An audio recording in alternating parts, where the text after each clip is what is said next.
What's up, everybody? This is Marquise Dupree at Doc Sports. How y'all doing today? All right, we finally up and running college football 2024. First game today, and you know it, Florida State versus Georgia Tech in Dublin. I think that's going to be a very interesting game. Also, a dangerous game. Mike Norvell and Florida State needs to be ready and have a point to prove. Everybody know the big elephant in the room is being left out of the playoffs. Everybody want us to get over it. Everybody wanted to move on. Everybody said there's going to be 12 teams coming up. Well, still not over it. It still hurts, but it is what it is. We have to move on. Just to give my opinion on that, because I took a break for a while. Not because of that, but because of other things. But what I felt like what should have happened last year, I felt like Florida State and Georgia should have played in the national playoff tournament. They should have made that game, the Orange Bowl game, should have been an official tournament game. And that way you wouldn't have had Florida State or Georgia ticked off, and they both would have had an opportunity to win. Because in my opinion, and keep in mind, this show, Doc Sports, is my show, in my opinion. I think that Georgia should have been just as mad as Florida State. Haven't lost a game in 2 years. The game they do lose is the most important game that ESPN always build up, the SEC championship, by 4 points to Alabama. Now, I know there's a lot of controversy with Alabama and Texas. Texas beat Alabama early in the season of the year. Alabama beat Georgia. I get it. Trust me, I understand it. Alabama, Texas, Michigan, Washington, they had their opportunity. They was picked. That's what they chose. But Florida State and Georgia should have been. That's my opinion on it. That was last year. We're moving forward this year. As I said, the first game of college football season is today. It goes down. FSU and Georgia Tech. Now, I know what everybody's thinking. This is an easy game for FSU. FSU shouldn't be worried. What I'm worried is because of the travel. So early, long travel. Keep in mind, these are college kids. These are not NFL players. Even though they get paid like NFL players, they're not NFL players. So understand the psyche of traveling that long, leaving that early, and you thinking it's an easy game. It's not. You're not opening up with the Alabama State. You're not opening up with a small school like Mercer. You're not opening up with the South Alabamas. Even though I do think South Alabama is dangerous. But this is a college football team that's very dangerous. Brett Key has Georgia Tech starting something that I always tell people about. When you start to believe, you're going to start winning. And he has Georgia Tech starting to believe. Let's say this is Brett Key's second year. Last year, it was a disappointing year for them, but we've seen some improvements towards the end of the season. So Georgia Tech, they scare me. And don't you guys remember when Georgia Tech ran the kick six back on us? That was supposed to be another national championship run for us. And Georgia Tech kind of said, nah, we're going to do what Auburn did to Alabama. And it hurt it. So keep that in mind. We have a little history with this team, a lot of history with this team. And they have a good quarterback in Hines King, who's a junior this year. You know, he threw over 2,000 yards last year, 27 touchdowns, only 16 interceptions. Now, keep in mind, I said only 16 interceptions because their offensive line was not that impressive. Even though they do play in the ACC, they've been around forever. They're just, and keep in mind, Georgia Tech is one of those schools like Notre Dame. To get in Georgia Tech, you got to have some high grades. You don't just, go into Georgia Tech. Now, keep in mind, everybody will make an exception for certain players, But the bulk of their players are high-scholar players. And that's what you have to keep in mind. So we all know when you at those type of schools like your Stanford, like your Notre Dame, like your Georgia Techs, it's hard to get kids in there, because of the academic challenges that you have. So keep that in mind. But Georgia Tech is still, to me, is a dangerous opponent, to open up with. You know, they're looking to, hey, everybody calling us crybabies. Florida State cried too much. Georgia Tech looking to say, hey, shut up. You should have played football. We're going to beat you. Hopefully that doesn't happen. But another key player I'm looking at is their running back, Jamal Hines, I think. Um, he has over 1,000-yard rushing. And that can be kind of you know, to just hope our defensive line can actually do something with them. You know, we got some good edge rushers returning and all. Now, Florida State. Oh, and don't forget Georgia Tech defensive line with Cade Adams and Zach Bitter. I hope I pronounced that right. Zach is a senior, I believe. And Cade Adams is a freshman, but he's a highly talked about freshman. Kind of mid-range defensive line.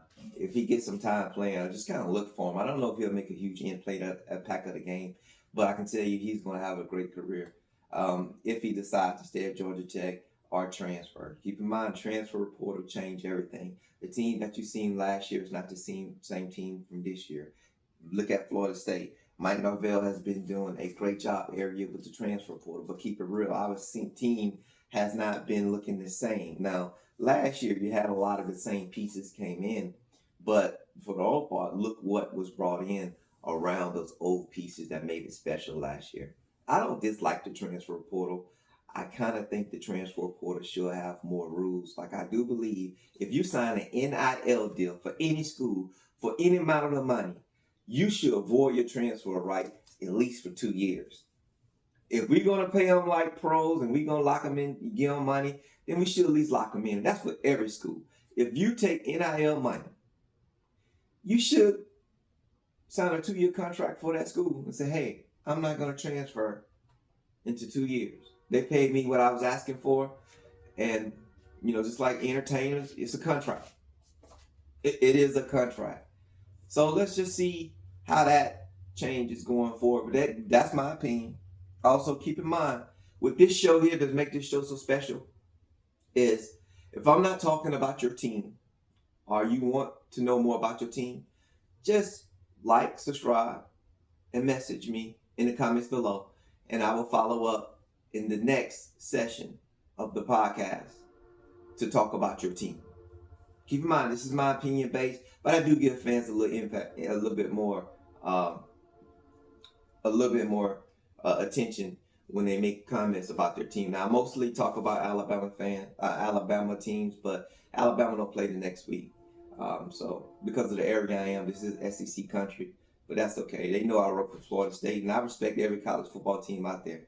So if you want me to talk about your team more, follow me, like and subscribe, comment down below what your team is, and we can get that done for you. So, all right, so we're interested about Florida State. We got DJ Umaloa coming in. I hope I pronounced that right. Everybody know him from Clemson. He transferred to Oklahoma State. Now he's at FSU. And everybody don't think he's a big deal. Coming in the transfer portal, everybody thinking that other quarterbacks like Cam Ward, just want to mention, was a bigger deal. But I think we got a pretty good quarterback with his size. He's physical. He can run when he wants to. I don't think he would take the same punishment as Jordan. His body just seems bigger. I don't know. But if something happens to him down the road, and we all know how this story goes, your quarterback get hurt, you're not the same team. Yeah. If something happened, I want to watch for Brock Glenn. Everybody seen Brock last year. And I also want to watch for Luke Kramerhawk. I don't know if I pronounced his name right, but Luke. I'm going to call him Luke K. How about that? He was a highly recruited 4-star coming out of a high school. So everybody was out there. He committed to Florida State. He came in, and he's here. So let's just see what the kids are going to do. Now, what's going to be interesting in the running back group is Lawrence Terrence Philly. If he can get to 1,000 yards this year, that would be very special. We all know he's a talented running back. We've seen the things that he can do. We've seen the cuts, the blocks that he makes, the catches that he makes. He's a very special running back that has grown into himself over the years. He's been very patient. People have played before him, played with him, and he's been a constant team member by supporting the team, not getting mad, doing what he have to do, even sometimes when we got in bind, getting us out of those binds. So I have highly respect for Lawrence Tolley. But what's interesting is Rodell Williams coming in from Alabama. Everybody know he has a high ceiling, a very high ceiling. Is it going to be Trey Benson type deal, sharing the ball again? We don't know. And how Lawrence is going to take that, going in, just could be his last year here at Florida State. So, just want to see how he handles that. But the kid is special. Trust you me. He's a very special running back, and we're glad to have him at Florida State. Another running back is Cam Davis. Cam Davis, true freshman, and he is a monster. He reminds me kind of Jaquez Patrick, but not as big, but just bulky. And he has power. He has a lot of power. And I want to see how that power transition from being as a freshman this year, going into his sophomore and junior year, because he has the potential to take over the running back room. The kid is special. But let's just see how all those three running backs, and I know I'm missing a few of them, I'm just trying to get through everything as quick as possible. So just bear with me. And Jaylen Brown, wide receiver, how he going to fit in with Shakai Douglas and the receiving core. I think that receiving room has some potential. Keon Coleman is not there. Johnny, the main man, is not there. His size, man. I'm going to miss Johnny Wilson's size. I mean, he had a wingspan, kind of like me, but I couldn't catch, so I had to play defensive back. But the guy was awesome. He was real awesome. All right, so we kind of talk about that game. That game about to start here in a few. Enjoy. Let's hope Florida State come out with the win. Like someone told me, talk positive, believe in yourself. So let's just see. Florida State is going to win. We all know football, though. Anything can happen, and you have to respect your opponent. You have to respect your opponent. Have to. So let's see what happens. We're going to enjoy the game. All right, now I want to run through the top 25 real quick. I'm not going to talk about the games because that's next week.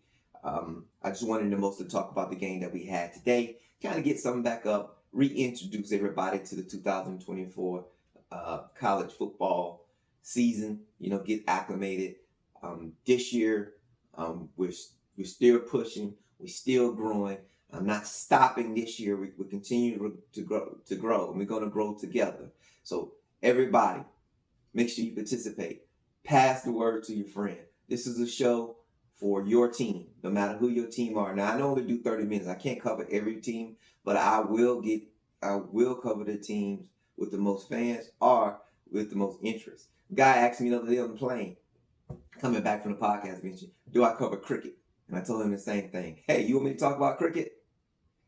Come in here, like and subscribe. Say, hey, Marquise, talk about cricket. And you'll be surprised what happened.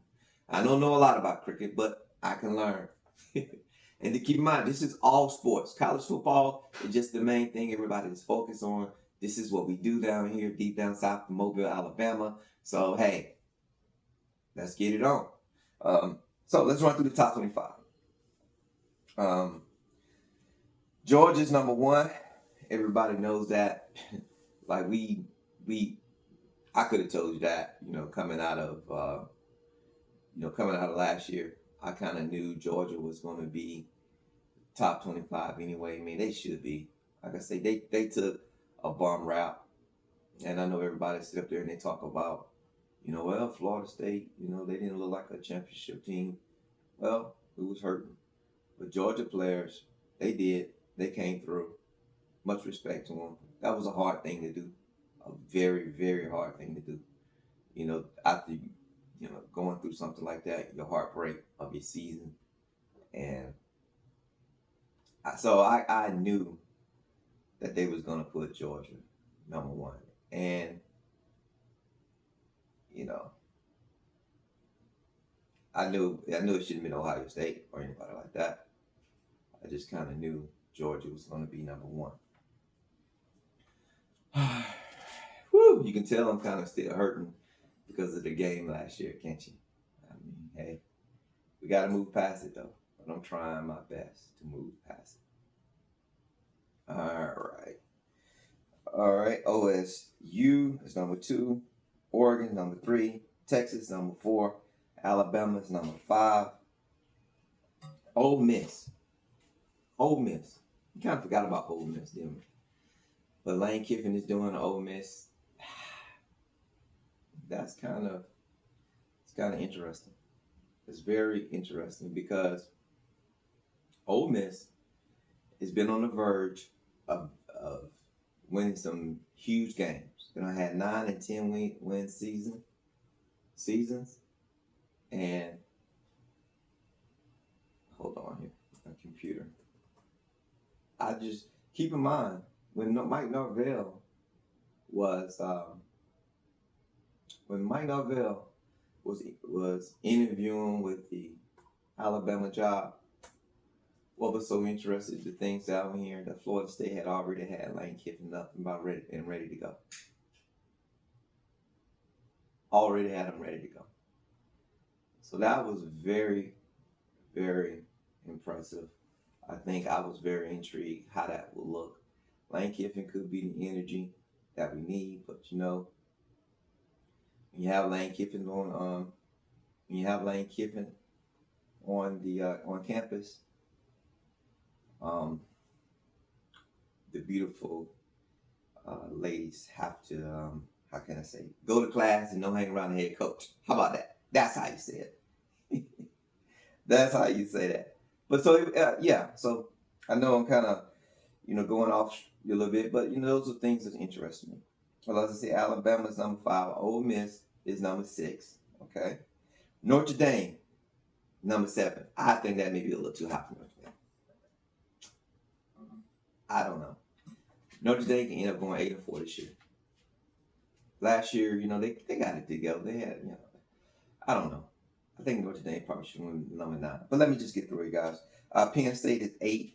Michigan number 9. The defending champs is number 9. I guess that's because of their coaches gone. But hey, Alabama coaches gone also too. They didn't win a national championship. Why they rank so high? Yeah, that's the SEC. That's the SEC thing. That's why everybody talking about Florida State and Clemson getting out of the conference. Where are they going to go? I hope we go to the SEC or the Big Ten, because it looks like to me they're getting a lot of favoritism. Unless the ACC wakes up, start paying the team more money, start putting more into college football, like some of these big conferences do. I wouldn't stay there. And when we got left out last year, when Florida State got left out, that killed the ACC. I do hope they realize that. That killed the ACC. So what the SEC doing, what the Big Ten is doing, what the Big 12 is doing with their conference, they're pushing football. They're in there. They're talking about their teams. They're not apologetic about it. They're not trying to be, something that they're not. They are doing, those commissioners are doing what they need to do. ACC, you dropped the ball. You've been dropped the ball a long time ago. And I don't care what team you are in the ACC, or how good you think you have it. You're going to get skipped over. If it comes down to ACC school, a Big Ten, or SEC school, or hell, a Big 12 school now, ACC going to get left out. Trust me when I tell you. All right, so Michigan, FSU is 10. All right, well, we know why. We know why they're 10. I'm not going to even elaborate on that. Missouri is 11. Utah is 12. LSU is 13. LSU had a good season last year. Have a return coach. I know their quarterback, Heisman coach. Maybe LSU should have been 10. These rankings just kill me. I have to do my own ranking this year. 6 games in, you're going to have the Doc Sports Top 25. We're doing our own ranking this year. Clemson is 14. Tennessee is 15. Oklahoma is 16. Keep in mind, Oklahoma is in the SEC this year. So they're going to get the SEC bias. And I don't blame them. I don't blame them. Oklahoma State is 17. Kansas State is 18. Miami Hurricanes. Everybody's saying this is Miami year. I hope to play Miami in the ACC championship. We've been waiting on that game for almost 10 years. I wish Miami nothing but the best. They have the quarterback. They have a coach that look like he's trying to get things. I wonder how the players going to respond. So we have to see. So I just kind of hope Miami and Florida State can make everybody what we all been waiting for. Play in the ACC championship. Because, we don't have long in the ACC. Hopefully. I hope we can go independent. I don't know what's going to happen. Like I said, if the ACC don't wake up, don't make their conference, about football first. Don't pay all teams, not just Florida State and Clemson, all football teams more money. You think the SEC is talking about how much they pay Missouri? You think they're talking about how much they pay Vanderbilt? No. They all get an equal amount of the pot. Should be for the ACC too. We just need more. That's all. All right. Texas A&M, 20. No Jimbo Fisher. Yeah, he been hanging out in Tallahassee. Arizona, 21. Kansas Jayhawk, it's 22. Jayhawks. USC, the Trojans. The West, USC, not the Carolina, USC, not the SEC, USC, but the Trojans. They're 23. NC State is 24.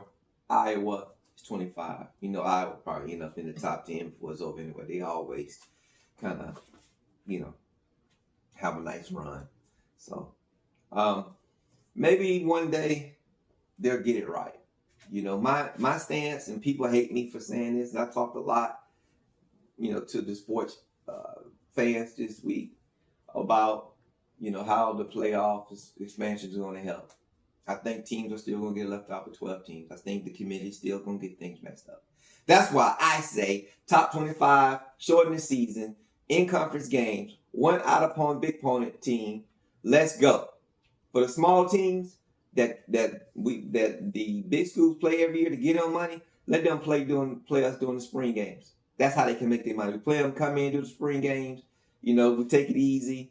We get our true freshmen some rep. We can do it that way. But the top 25, that's who need to play college. Give everybody the opportunity. I think you need to make some room for the SWAC and the MEAC. Our HBCUs need to be in there. Smaller schools. Everybody need the opportunity to play in it if they choose to. If they don't choose to, then that's fine. That's their choice. But top 25, let's ride. Like I said, we shorten the season a little bit. Have a major opponent opening up every year, however you want to do it. Your small cupcake games, you play them during your spring game. That's when you have a real game, if you want to call it a real exhibition game. Spring games, and make sure that they are top, Mercer, your bottom schools, USA, just your small schools, just to get them the money so they can get the revenue that they need. That's why they play the big schools anyway. You think Citadel is really competing in championships? No. They dangerous. Look at Jacksonville State. But that's what I think should happen. This is my opinion. This is Doc Sports. I'm Marquise Dupree. We're not stopping. Just tune in. Let's have a fun college football season. Please pass the word. Doc Sports. That's me, Marquise Dupree. Like and subscribe. Comment if you like. Whatever you want to talk about, I include it. But right now, it's college football. We can talk about boxing, NFL. I'm just going to talk about what interests my fan base. The more different type of sports I have, the more I can talk about. But right now, it's about college football. Let's have fun. Go enjoy Florida State and Georgia Tech. I'll be back up Sunday. Give you my final wrap of the weekend. And we on off to opening week of college football. Thank you so much. Doc Sports. We in the house. We out. We ain't stopping. Let's go.